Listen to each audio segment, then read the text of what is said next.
உரிமை மனித உரிமை நாள்ல ஒரு மாபெரும் கொடூரமான மனித உரிமை மீறல் செய்த அருண் ஐபிஎஸ் உள்ளிட்ட அதிகாரிகள், சென்னை மாநகர காவல்துறை அதிகாரிகள் மீது தேசிய மனித உரிமை ஆணையத்தில் புகார் மனு, ஆவணங்களோட ஆதாரத்தோட என்ன நடந்துச்சு, எப்படி நடந்துச்சு, எந்த அளவுக்கு கொடூரத்தை அனுபவித்தோம், மனித உரிமைகள்னால பாதுகாக்க வேண்டிய கடமையிலும் கட்டமைப்பிலும் உருவாக்கப்பட்ட தேசிய மனித உரிமைகள் ஆணையம் அவங்ககிட்ட போய் எல்லா ஆவணங்களையும் ஆதாரங்களையும் நாங்கள் கொடுத்தப்போ அந்த ஆதாரங்களை முழுமையாக ஆராய்ந்து பார்த்து விசாரணை செய்து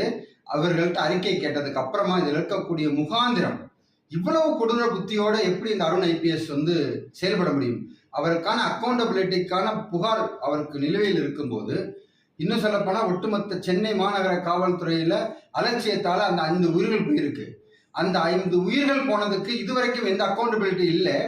அது புகார் கொடுத்த உங்க மேல இவ்வளவு கொடூர தாக்குதலா அப்படின்னு சொல்லி